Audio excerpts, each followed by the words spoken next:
I'm not sure when it started. I think that's the worst part. Because with most things, there's a clear beginning. A cause. But this just was one day. I guess if I had to put a date to it, it would be the night we set up the camera, the new smart one. It was supposed to help us feel safer. Ironically, my wife, Kara, had been pushing for it for weeks. We live in a quiet neighborhood, not the kind where you worry about break-ins, but she'd read about some burglary ring hitting homes nearby. So, we bought this little motion-activated indoor camera. Tiny thing, barely the size of an egg. We mounted it in the hallway, right across from our bedroom door. Simple setup. Plug it in, sync it with the app, and you're good to go. I remember testing it out, waving my arms, walking past it, watching the little red light blink when it detected motion. It felt kinda cool, honestly, like we'd upgraded our house. A step toward being one of those smart homes you see on commercials. And for the first few nights, it worked exactly like it should. It caught me coming out for water. It caught Kara tiptoeing down to grab a midnight snack. The motion alerts would buzz on our phones, and we'd laugh. Like, oh no, a serial thief at 1 a.m. It became a little inside joke, until one night, the alert came in at 3:12 a.m. I'd been asleep, dead asleep. The phone buzzed on the nightstand, and I instinctively grabbed it, groggy and squinting. Motion detected, 3:12 a.m., hallway camera. Normally I'd ignore it, but something about the time, it just felt off. Too precise, too deliberate. So I opened the app, and there it was, a video clip, 15 seconds. I tapped to play. The feed was a little grainy, low light mode, but clear enough. And in the frame was Kara, standing in the hallway, perfectly still.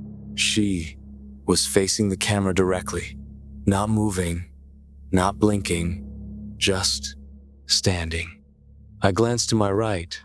Kara was asleep beside me, curled up, breathing steady, unmoving. I looked back at the screen. The clip kept playing.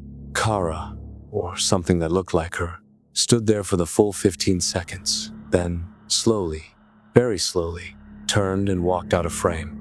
I felt cold, like blood gone from your face cold. I replayed the video. Same thing. Her face, her stance, the way she turned her head just slightly at the end. But she was still in bed. I reached out and touched her shoulder. She stirred, groaned softly, rolled over, still asleep. I watched the video again, and then again. It didn't make sense. The next morning, I told Kara. I expected her to laugh, or be weirded out with me, but she didn't. She just blinked, said, "That's creepy," and asked to see the footage. I opened the app.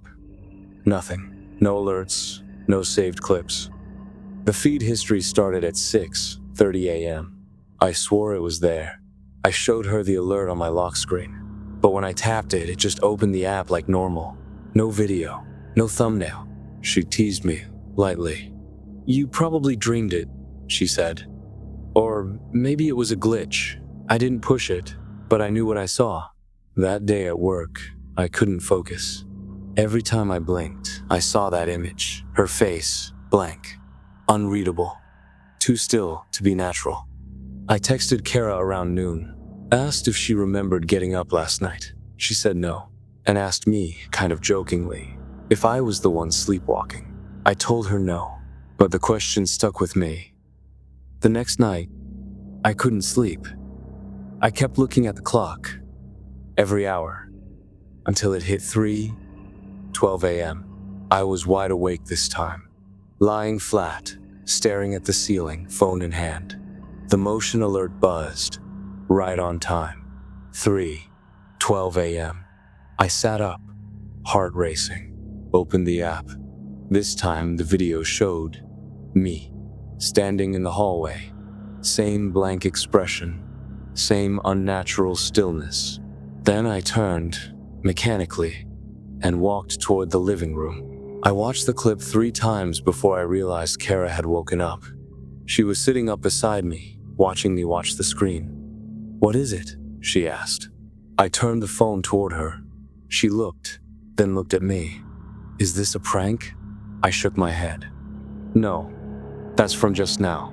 She stared at the screen again, and then said, carefully, "That doesn't even look like you."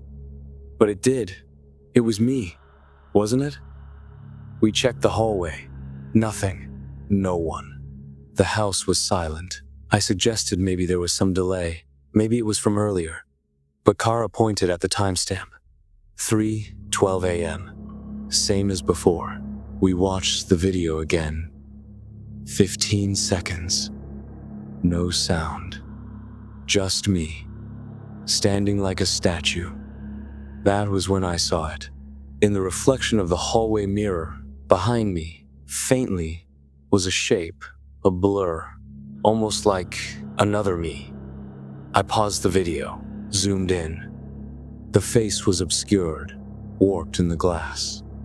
But the shape, it looked off. Kara said nothing.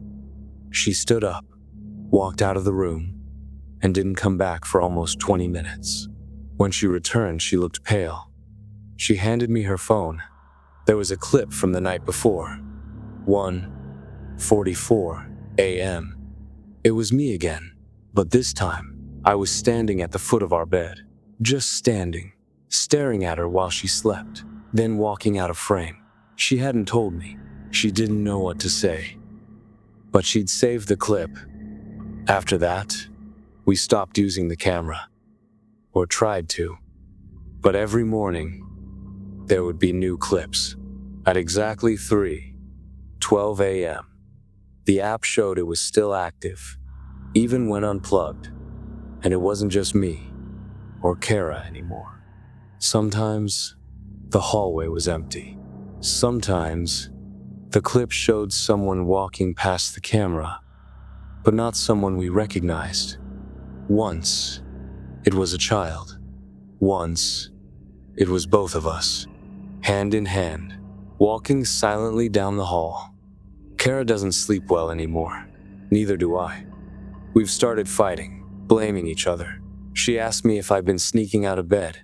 She's convinced I'm doing something at night I can't remember. I asked her the same, and she didn't answer. Last night, I deleted the app. Then I smashed the camera. Sledgehammer. 10 full swings. Felt cathartic. But at 3:12 a.m., my phone buzzed. I picked it up. No app, no camera, just a video. Sent via text. No number. No sender. The video was already downloaded. I tapped it. It was Kara, standing in the hallway. Then turning to look at the camera. Only, her eyes were completely black. This morning, Kara is gone. Her phone's still here. Her bag's by the door. But the bed is empty. I checked the footage again, even though there shouldn't be any. 3:12 a.m. There's a clip. Kara, standing in the hallway, smiling. Then she opens the front door and walks out into the night. I don't know where she went. I don't know who's sending the videos. But just now, my phone buzzed again. 3:12 a.m. And there's a new clip. I'm standing in the hallway, smiling. Behind me, someone else is holding the phone.